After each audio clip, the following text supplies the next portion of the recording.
Olá! Sejam todos bem-vindos para mais um vídeo aqui no meu canal. E hoje eu quero conversar um pouquinho com vocês sobre transtorno da esquizofrenia. Pois é, que a gente chama como transtorno psicótico, tá? Então assim, o que seria a psicose da neurose? A neurose é a estrutura de personalidade, de comportamentos normais, né? Vamos dizer aí, uma pessoa que tem depressão, uma pessoa que tem ansiedade, uma pessoa que não tem nenhum tipo de transtorno, a gente se categoriza aí como neuróticos. E a psicose, ela entra aí com o transtorno da esquizofrenia e alguns outros transtornos, tá bom? Então, o que seria a esquizofrenia? Eu estou com o notebook aqui embaixo para eu poder dar uma olhada e não passar para vocês os critérios de diagnóstico errado, né? Porque na hora que a gente está fazendo aqui a avaliação com o paciente, na nossa mente a gente vai colocando um checklist.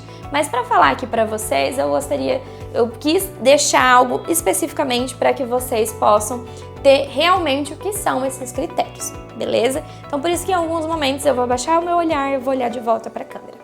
Bom, o transtorno da esquizofrenia, ela tem um grande estereótipo socialmente, até porque por muito tempo era entendido como loucura, como aquela pessoa que dava uma ruptura da sua realidade e nunca mais voltava para o seu centro. Um outro ponto que a gente também possa entender historicamente sobre a esquizofrenia é que na Idade Média, em meados de 1800, a gente via com muita clareza o quanto as pessoas que apresentavam os seus delírios, os seus comportamentos dessa ruptura, era vista como uma pessoa que se chamava como bruxa, uma pessoa que muitas vezes eram perseguidas nessa época, mas na verdade eram pessoas que estavam ali com um transtorno da esquizofrenia. Por mais que a gente entenda que já passou muitos anos, entendemos que o tratamento hoje é um tratamento muito mais evoluído diante do que era tratado há 100 anos atrás, há 90 anos atrás. A esquizofrenia ainda é uma doença com grande paradigma e grande dificuldade de alguns médicos, psicólogos de diagnosticar e até mesmo de tratar. Porque depende muito de como esse paciente vem, quando esse paciente vem, tá? Mas eu vou trazer um pouquinho para vocês sobre o que é esses critérios de diagnóstico e de como é formado dentro do DSM, que é o nosso manual de doenças psicológicas, ok? Então, um dos primeiros sintomas que aparece no paciente com esquizofrenia são os delírios. Os delírios é tudo aquilo que ele imagina.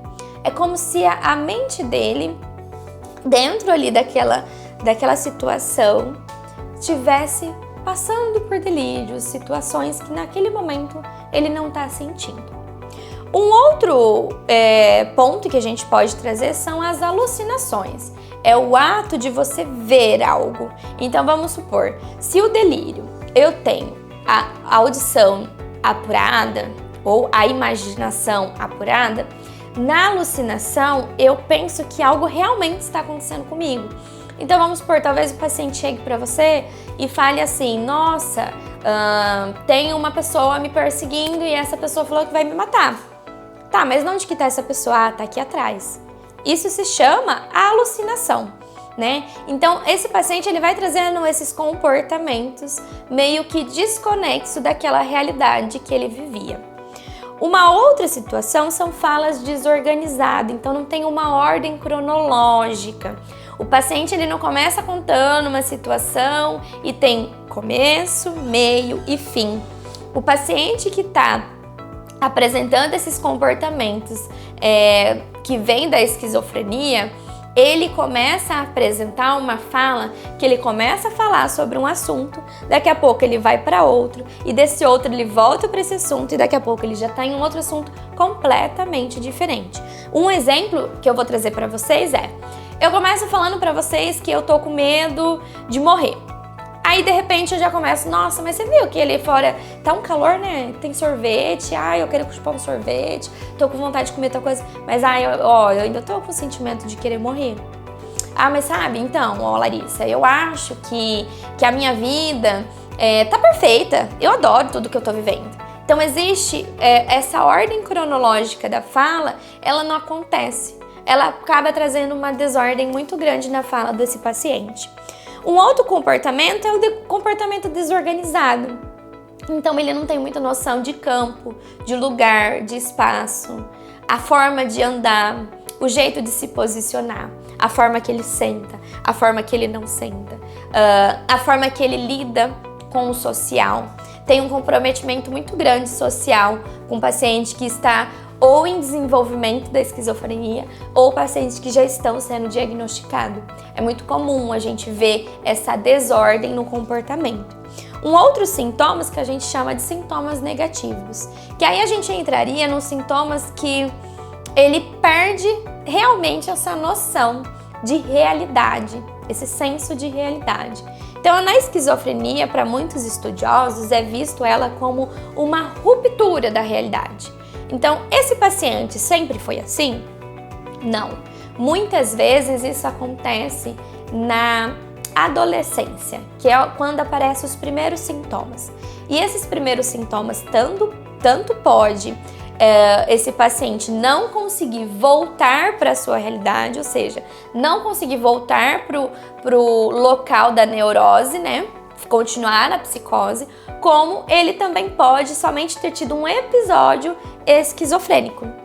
E um outro ponto que eu acho interessante trazer para vocês é que para ser diagnosticado, todos esses critérios que eu trouxe para vocês, eles precisam acontecer num período mínimo de 6 meses.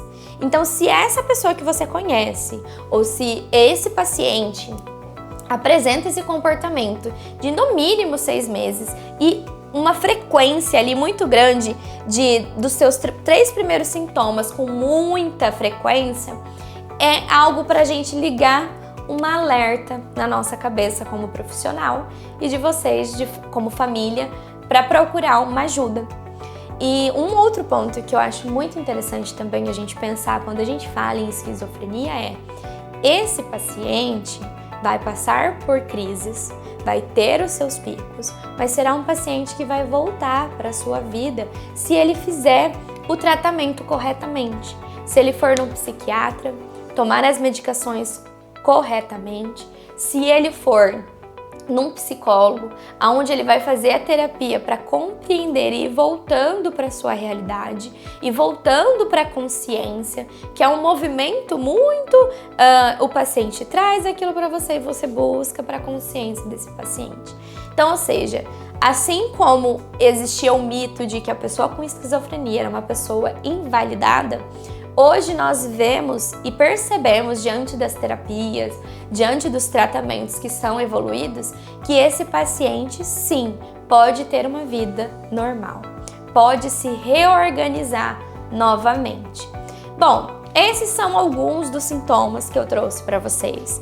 É claro que para a gente entender um pouquinho mais sobre a esquizofrenia, a gente precisa ir muito além, mas caso vocês tenham alguma dúvida, vocês podem estar me mandando por aqui. E se você tiver algum tema que você gostaria que eu trouxesse, me manda aqui nos comentários como dica, para que eu possa então estar trazendo aqui para vocês como conteúdo do canal. Um beijo e até mais!